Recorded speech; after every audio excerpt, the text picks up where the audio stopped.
bienvenue sur cette 8e édition de Mobility for Business. Dans un nouveau hall, c'est la première fois que Mobility se tient ici. On a fait tous les halls de la Porte de Versailles, donc c'est pas facile de nous retrouver tous les ans. C'est pour ça qu'on a mis des pas dans les allées. Donc cette 8e édition de Mobility, comme les autres années, va faire évidemment un focus sur tout ce qui existe en solutions mobiles dédiées aux équipes nomades, aux collaborateurs nomades, mais aussi à tous les travailleurs dans les bureaux. Ce qu'on ouvre cette année comme nouvelle thématique, c'est tout ce qui est collaboratif. Donc vous allez retrouver toutes ces solutions sur une centaine de stands cette année. Beaucoup de nouveaux exposants et de fidèles exposants qui ont des nouveautés à présenter cette année encore. La transformation digitale des entreprises continue, s'accélère. Maintenant, il y a aussi l'adoption des salariés à cette transformation digitale qui est un enjeu majeur. Donc on va essayer de répondre à toutes ces questions sur ces 2 jours de salon au travers d'une cinquantaine de conférences et d'ateliers d'experts, mais aussi d'une centaine de stands qui vous attendent avec des solutions, du hardware, des softwares, un peu de tout pour tout le monde, pour tous ces visiteurs et ces porteurs de projets qui viennent nous rendre visite tous les ans. On attend un peu plus de 3000 visiteurs cette année. Donc je vous souhaite la bienvenue. Je vous remercie d'être là pour ceux qui sont déjà présents dans cette salle. Et je vais laisser la parole à Ariel Gomez, qui est le directeur du programme de conférence, qui va peut-être préciser un peu les grandes thématiques, un peu mieux que moi en tout cas, qui ensuite donnera la parole lui-même à Lionel Baraban, qui est présent et qui est le CEO fondateur de Famoco, qui est la première personne à ouvrir ce salon cette année. Merci Wen. Je ne sais pas si je ferai mieux, je ne pense pas, tu as pratiquement tout dit, mais effectivement, je vais pas rentrer dans le détail du programme parce qu'il y a effectivement, comme Wen l'a dit, une cinquantaine de conférences et d'ateliers. Donc sachez donc que nous allons passer en revue tous les thèmes, toutes les tendances. On va parler également de prospective, on va parler d'intelligence artificielle, on va parler un petit peu d'IoT, de géolocalisation, de la 5G qui arrive. Donc on va faire un tour assez complet à la fois des technologies, des pratiques et des réalisations. Alors, je ne m'étendrai pas davantage là-dessus. Je vais très rapidement céder la parole aux représentants d'une entreprise qui est dans le pur ADN de Mobility for Business, puisqu'on est vraiment à la fois dans le hard, dans le soft, on est dans la mobilité. C'est une mobilité qui est professionnelle, mais pas que, justement. Donc avec les outils que propose et les services que propose Famoco, on ne fait pas que du pro. Et je vais laisser la parole à Lionel Baraban, donc, qui est le fondateur et le dirigeant. Donc Famoco, qui n'est plus une start-up, hein, c'est une société qui emploie maintenant 120 personnes à peu près, si je ne m'abuse, et qui est déployée partout dans le monde. Donc Lionel, merci. Bonjour, merci beaucoup Ariel, merci Gwen, merci beaucoup. Vous savez quoi, comme on n'est pas beaucoup, moi ce que je vous propose c'est de vous approcher. Parce que en fait je ne suis pas du tout venu pour faire la promotion de Famoco. On a un formidable stand, attendez, je l'ai noté. Ah, j'ai pas les feuilles dans l'ordre, ça va pas. Ah voilà, c'est le stand C14. Donc si vous voulez en savoir plus sur Famoco, venez voir notre stand C14. Je suis plutôt venu, on m'a demandé de faire la keynote d'ouverture de ce salon. Et d'abord, j'étais très honoré, très content, un peu paniqué aussi. Mais là, approchez-vous, approchez-vous. Vous voulez pas vous approcher, restez loin. Vous avez raison, parce que j'ai... Donc, et l'idée de ce keynote, je me suis dit, qu'est-ce que je vais pouvoir raconter?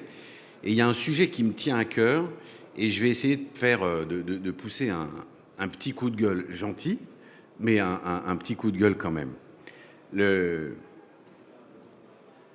Et pousser un petit coup de gueule, pas juste pour s'énerver, mais aussi pour essayer de créer un mouvement ensemble.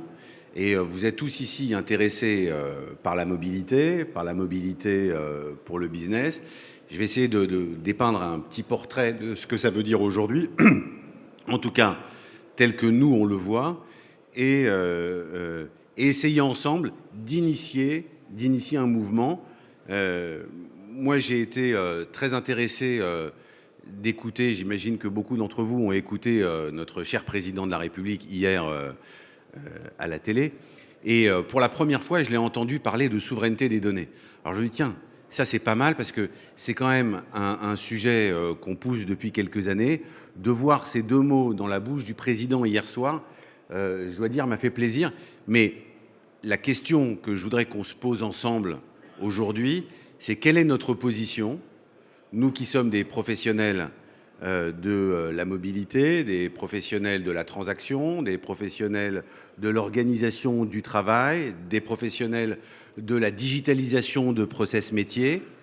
Quelle est notre place entre les États-Unis et la Chine? Et aujourd'hui, il y a deux géants qui sont en train de nous écraser, qui sont en train de faire de nous des colonies digitales, que sont les États-Unis et la Chine. Quelle est notre place, nous, en Europe?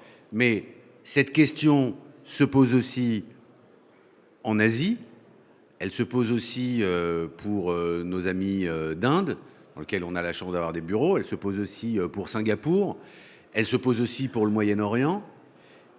Il y a aujourd'hui deux géants, les Américains et les Chinois, et la question que je voudrais aborder avec vous, c'est quelle est notre position entre les États-Unis et la Chine. La position entre les États-Unis et la Chine, notre façon de le dire est quelle est notre position entre Huawei et Google. C'est compliqué. Quelle est notre position entre Alibaba et Google? Quelle est notre position entre Tencent et Facebook? Qu'est-ce qu'on a, nous, à proposer en termes technologiques et comment, ou est-ce qu'on doit se protéger? Est-ce qu'on doit en avoir peur? Est-ce qu'on doit simplement embrasser les technologies et les innovations qu'ils nous proposent et faire avec? Est-ce qu'on doit lutter? Si on doit lutter, comment on lutte? Comment on se positionne? Qu'est-ce qu'on fait? On dit c'est super et on y va. On dit non, attention. On propose une troisième voie. Comment on se positionne par rapport à ça? Alors d'abord, je voudrais revenir en 2 minutes sur l'évolution de notre métier. L'évolution de notre métier, c'est on est passé de process papier, donc les gens en mobilité, c'est des facteurs, c'est des livreurs, c'est des soignants, c'est des policiers, c'est tout un tas de gens qui font tout un tas de métiers et qui avant nous mettaient des PV avec un petit bout de papier et aujourd'hui sont équipés d'un appareil mobile pour nous mettre ces fameux PV qu'on adore tous. Donc on est d'abord passé d'un monde papier vers un monde slightly digital. Et puis on est passé de Windows CE. Alors d'abord, on est passé d'appareils dédiés. On avait les gros appareils, vous vous rappelez, du gros appareil du livreur de DHL qui avait cette espèce de monstre, je ne savais pas exactement, avec des milliers de boutons. Je pense qu'ils n'ont jamais exactement su à quoi servaient tous les boutons de cet appareil. Et puis, donc on est passé de cet appareil à Windows CE. Et maintenant, on va dire que 80% des appareils sont en train de bouger sur Android. Tout est en train de bouger sur Android. Et Android est en train de devenir petit à petit l'operating system des appareils professionnels qui équipent tous nos travailleurs sur le terrain, y compris nos policiers. Moi, j'ai été surpris, j'ai eu un PV avant-hier, parce que j'étais en city scoot sur une voie de bus. J'ai essayé de faire croire aux policiers que j'étais persuadé que les scooters électriques avaient le droit d'être sur les voies de bus. Il ne m'a pas cru et j'ai donc eu un PV. Mais l'expérience était extraordinaire parce qu'il avait quand même un appareil sur Android et c'est donc un OS Android qui a servi à une force de l'État de mettre un PV. Alors, donc on est maintenant passé de device dédié de papier à device sur Android. Puis maintenant, on voit, il y a un autre élément qu'on est en train de voir arriver, c'est la convergence. C'est la convergence entre, et je vois 3 grandes convergences. Première convergence, c'est la convergence des applications métiers. Donc c'est une application métier qui me sert à mettre un PV, c'est une application métier qui me sert à contrôler, qui me sert à soigner, qui me sert à vérifier, qui me sert à 1001 choses, et le paiement. Et je dirais pas paiement, je dirais transaction. Parce que ce qui se passe de plus en plus, c'est que la transaction, quand on entend le mot transaction, ce qu'on entend tous, c'est paiement. En réalité, transaction, c'est la capacité de sécuriser un échange, de tracer un échange. J'ai vérifié que l'alarme était bien sur on, ça, je l'ai tracé. je l'ai enregistré. En réalité, c'est une transaction. J'ai passé une frontière, j'ai donné mon passeport à quelqu'un qui l'a lu, et j'ai fait une transaction avec un gouvernement qui m'a laissé passer cette frontière. Et si j'ai passé 2 transactions, donc j'ai fait une transaction avec 2 gouvernements, on est rentré là, on a tous ces petits badges là avec QR code. Quand on rentre, en réalité, on fait une transaction avec Gwen. Gwen nous dit, bon ben tu peux venir dans mon salon, contre ça, tu as un stand, tu as payé, tu n'as pas payé, il y a de la pub, pas de la pub. En tout cas, voilà, on a fait une transaction avec lui. Donc aujourd'hui, on voit une première convergence, c'est celle de la transaction et des applications métiers. Et c'est très important, on a tous parlé d'ubérisation. Donc aujourd'hui, quand un livreur garantit qu'il nous a bien livré le paquet Amazon, ça donne naissance à une transaction. Quand une femme de ménage ou une aide soignante vient dire « je suis bien arrivé à l'heure, je suis bien reparti à l'heure », ça nous donne la possibilité de facturer l'intervention qui a été faite et de payer l'intervenante. Donc en réalité, derrière tous ces points de contrôle, il y a bien des transactions. Et je reviens à mon aimable policier d'il y a 2 jours. Je lui ai dit, bon, ok, bon, 90 balles, c'est galère. Ok, je peux payer? Ah, il a dit non. C'était en test. On vient de nous les enlever, mais ça va revenir. Bon, donc la transaction, elle est là. Elle est au bout. Bon, et puis il y a une deuxième grande convergence qui est en train d'arriver, c'est celle de l'identité et des transactions, de l'identité et de la mobilité. Parce qu'en réalité, quand on fait une transaction avec quelqu'un, ce qu'on cherche à représenter, c'est il va nous présenter un QR code et une carte. Donc ce QR code, en réalité, c'est mon avatar. D'accord? Donc si Gwen était capable de me reconnaître directement, ou en tout cas de faire en sorte que toutes les charmantes demoiselles en blanc soient capables de dire « Ah, je le connais, c'est Lionel, j'ai plus besoin du QR code ». Donc la convergence identité, biométrie et mobilité et paiement, tout ça devient un même grand bloc. Donc toutes les applications métiers qu'on voit maintenant arriver en mobilité sur le terrain, elles commencent à intégrer des blocs transactionnels et des blocs d'identité et des blocs biométriques. Je vais vous donner un dernier exemple, juste pour être, je ne vais pas être trop long, mais je vais vous donner un dernier exemple. En Afrique, par exemple, aujourd'hui, il y a énormément de banques mobiles en mobilité, hein, parce que en Inde ou en Afrique, on ne peut pas créer autant d'agences bancaires que le besoin se fait sentir. Donc, ce n'est plus des agences bancaires, mais c'est des agents bancaires en mobilité qui vont sur le terrain. Et pour ce faire, ils ont une banque mobile sur un petit appareil mobile avec de la biométrie. Donc, ces besoins aujourd'hui sont partout. C'est les agences qui sortent et pour ça, il faut de la transaction. Ce qu'on peut dire aussi, c'est que pour faire ça, il y a 2 axes. Il y a un axe sécurité et un axe flexibilité. Pourquoi 2 axes? Alors, ces 2 axes, évidemment, ils sont orthogonaux. Hein. Si je veux sécuriser un endroit, je vais devoir fermer les portes, dire ah ouais, il y a trop de fenêtres, trop de portes, on va déjà limiter le nombre de portes par 2, on va mettre des verrous, on va fermer, ok. Bon, mais moins j'ai de portes d'entrée, plus c'est difficile d'entrer quand même. Donc, c'est-à-dire, flexibilité et sécurité sont 2 vrais problèmes, sont en tout cas 2 axes absolument orthogonaux. Et aujourd'hui, personne ne peut dire « je vais créer une application mobile pour aider des policiers, des facteurs, des femmes de ménage, des intervenants, des banquiers, ce que je veux », en disant « non, non, on a des ingénieurs super en France, c'est tous des polytechniciens, ils ont bien réfléchi, ils ont fait une application métier, elle est bonne pour 5 ans ». C'est juste, voilà, je vois quelques sourires, donc c'est plus possible. On a tous besoin de se dire « ok ». Je rappelle juste que Amazon fait 300 mises à jour par jour. Tous les jours, les serveurs d'Amazon font 300 mises à jour. C'est-à-dire qu'ils font de l'A/B testing, ils font du trial and error, donc ils mettent à jour leurs applications. Pour réussir dans nos métiers, on a besoin de flexibilité, mais on a aussi besoin de sécurité.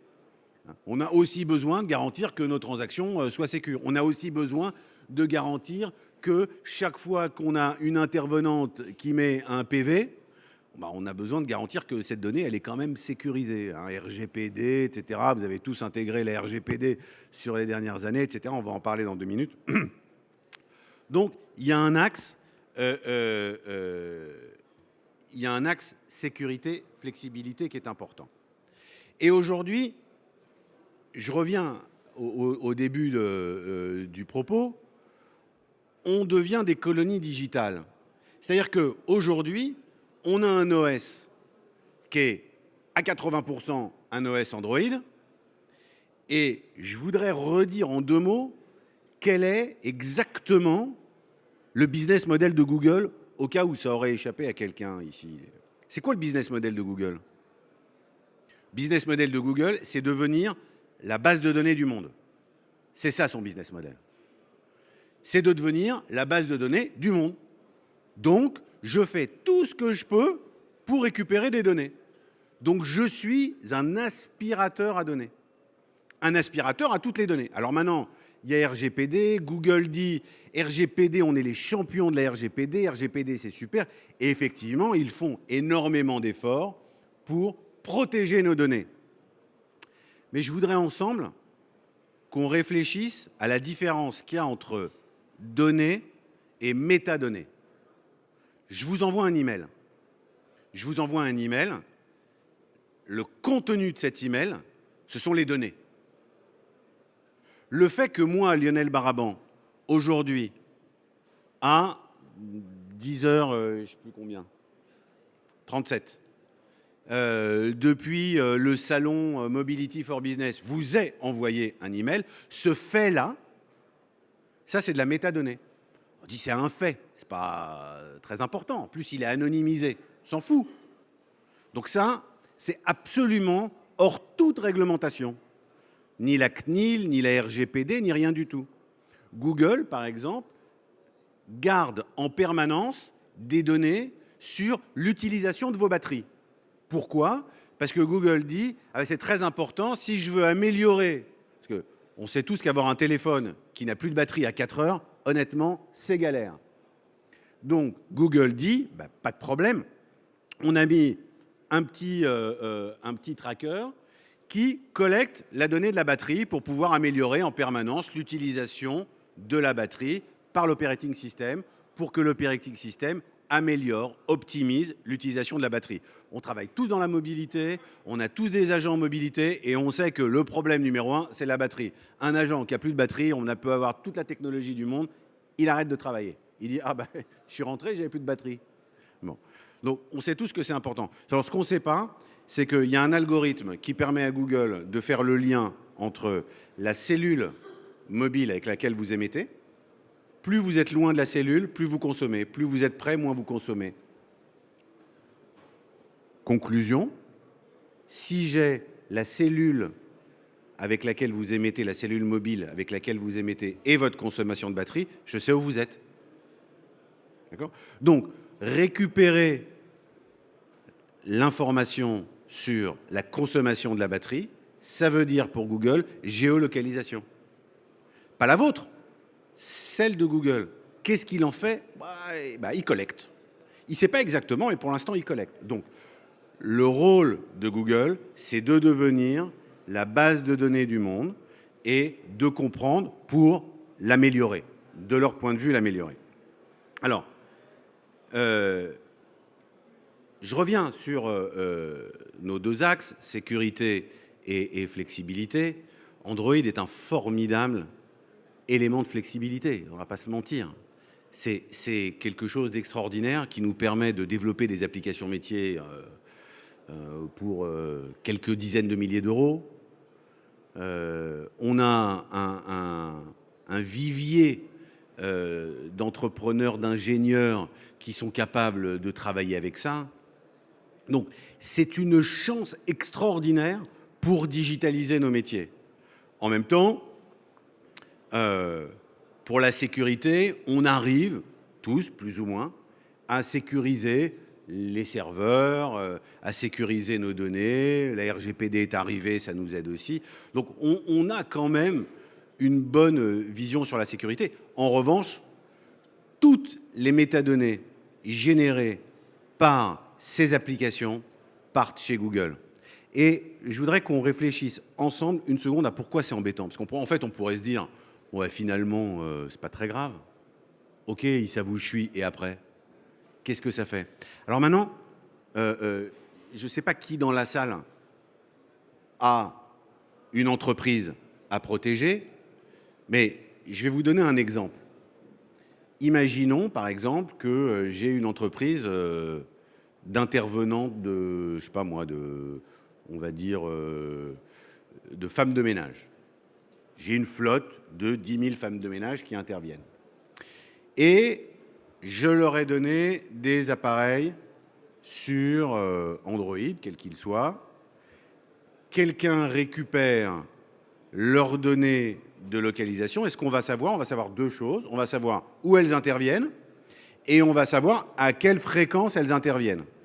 Ou si je suis une banque, on va savoir où sont les transactions et à quelle fréquence sont les transactions. Donc autrement dit, j'ai un outil extraordinaire. Si je veux attaquer cette société pour prendre son marché, j'ai un outil fabuleux d'intelligence économique qui me permet d'attaquer ces sociétés. Et ces outils d'intelligence économique, ils sont en vente aujourd'hui, puisque c'est ce que nous vend Google, c'est nous dire, achetez des AdWords, achetez telle et telle chose, on va vous aider à être plus performant. Donc ce sont des outils d'intelligence économique.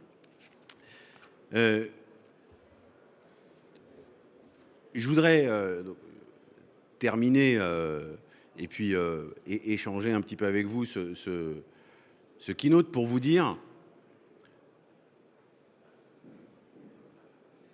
toute le B2C est mort. On est aujourd'hui, on ne va pas changer les devices B2C. Et de toute façon, cette bataille, elle est perdue il y a très longtemps. Elle n'est même pas perdue. Elle est gagnée pour la technologie, elle est gagnée pour la fluidité, elle est gagnée pour tout ce que ça apporte aux utilisateurs.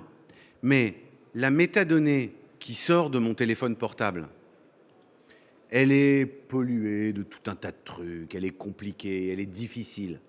Mais la métadonnée qui sort du terminal de contrôle du contrôleur à la SNCF, la métadonnée qui sort du postier, du policier, du terminal de paiement, cette métadonnée-là, c'est un petit bijou si on parle big data. En big data, en intelligence artificielle, c'est un petit bijou. Elle est pure. Elle n'est pas polluée par tout un tas d'informations qui vont m'empêcher de la comprendre. Donc, le mouvement que j'aimerais qu'on initie ensemble, c'est un mouvement de protection de ces métadonnées. Ces métadonnées, elles nous appartiennent, nous fournisseurs de services. Elles appartiennent aux fournisseurs de services pour améliorer leurs services, mais pas aux fournisseurs d'OS. Ces métadonnées sont l'or de demain qui vont nous permettre de protéger nos métiers, mais aussi de nous protéger des attaques. Vous savez ce que c'est? Je dis colonie digitale. Et je vais terminer avec cette petite anecdote. Sous mandat britannique, l'Inde, sous mandat britannique, avait le droit de cultiver le coton. Mais il n'avait pas le droit de le tisser. Parce que tisser le coton, c'était un métier noble. C'était celui des Anglais. Donc, nos copains indiens cultivaient le coton, envoyaient le coton par bateau en Angleterre, qui tissait le coton, et ensuite, ils revendaient le tissu à prix d'or. C'était ça la colonie. Eh bien nous, à l'égard de la donnée, nous sommes les Indiens sous mandat britannique. Donc, ce que je voudrais qu'on initie ensemble, c'est un mouvement de décolonisation digitale. Voilà, je vous remercie de m'avoir écouté.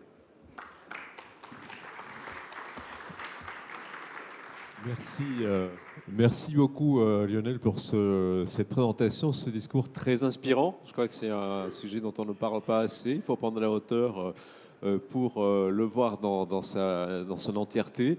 Je pense qu'effectivement, il peut y avoir des questions pour Lionel Baraban. Je viendrai avec le micro si c'est le cas, si vous avez des questions pour lui. Non. Prenez pas la première question, la deuxième question. La première est Voilà. toujours la plus difficile. Commencez par la deuxième. Alors la deuxième. Voilà, si vous voulez bien vous présenter, monsieur, en posant votre question. Bonjour, je suis Richard Icoul, le patron de Midland en France. Je suis dans la radiocommunication. Ma question, elle est simple, c'est vous dites qu'il faut faire quelque chose, mais quoi? Qu'est-ce que vous comptez faire? Comment on compte se rassembler? Voilà. Bon, je vous remercie de poser la question. D'abord, la première chose à faire, c'est déjà en parler. C'est déjà en prendre conscience. C'est le premier élément. Parce que si on ne comprend pas ce qui se passe, il ne se passera rien. Donc, l'idée, c'est déjà d'en prendre conscience. Et je ne veux pas citer de grandes marques ici, etc., parce que c'est pas... mais je vous garantis que de très, très grandes entreprises du CAC en France, quand on leur dit ça, disent « Ouais, mais créer des métadonnées, on s'en fout, Google les a déjà. » Et la question n'est pas de savoir si Google les a, c'est de savoir si vous les avez. D'accord ? Si vous êtes en train de... est-ce que vous êtes dans l'économie d'aujourd'hui ou pas ? Okay. Donc ça, c'est la première chose. La première chose, c'est d'en prendre conscience. Et ensuite, il y a plein de solutions, notamment pour les terminaux professionnels. Chez Google, vous avez ce qu'on appelle les Google Services, qui sont en réalité la partie sous licence dans un operating system, parce que Google, c'est deux parties, hein, c'est un operating system et des Google Services. Les Google Services, c'est pas un logiciel libre, c'est un logiciel sous licence gratuit, ce qui n'est pas du tout la même chose. Parce que souvent, on fait pas la différence. Et dans Android, vous avez une version open source d'Android qui s'appelle la version AOSP et la version sous licence. Moi, je pense que pour des terminaux professionnels de contrôle, il ne faut pas utiliser la version grand public de Google. Il faut utiliser des versions open source, d'ailleurs, qui sont libres d'accès et gratuites. Alors après, c'est un peu plus compliqué, parce que Google vous met un peu des bâtons dans les roues, ils n'aiment pas trop, il faut là, etc. Donc nous, c'est ce qu'on a fait. Alors évidemment, c'est un peu plus de travail, etc. Mais Famoco, en particulier, donc, fait ça. Donc nous, on est reparti d'une version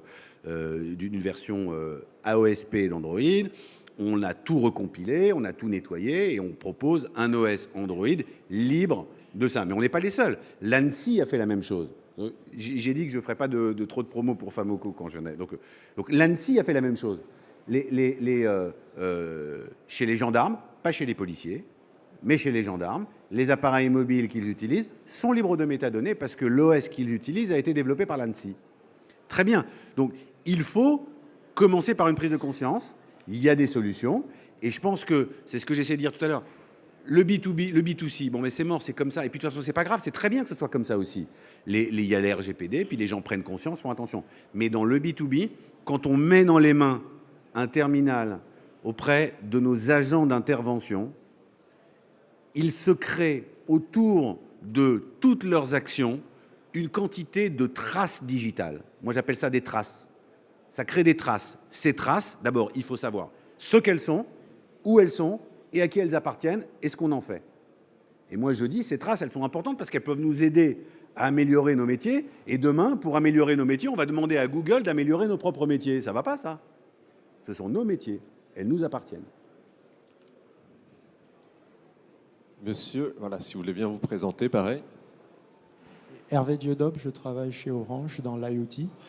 La question que je voulais poser, c'est avec la RGPD qui est sortie, quelle différence, quelle amélioration ou rien du tout? Alors, sûrement pas rien du tout. Et c'est un énorme pas en avant. On a beaucoup critiqué la CNIL, mais la RGPD, qui est une réglementation européenne, s'est inspirée de la CNIL. Le problème est que la RGPD traite le problème des données et pas le problème des métadonnées. Elle ne traite pas les métadonnées. Aussi parce que quand on dit métadonnées, on a l'impression que je parle hébreu. Et je vous garantis que c'est quand même du français. Donc les gens ne comprennent pas, c'est un peu plus compliqué, ça sert à quoi, qu'est-ce que c'est, etc. Bon, ok.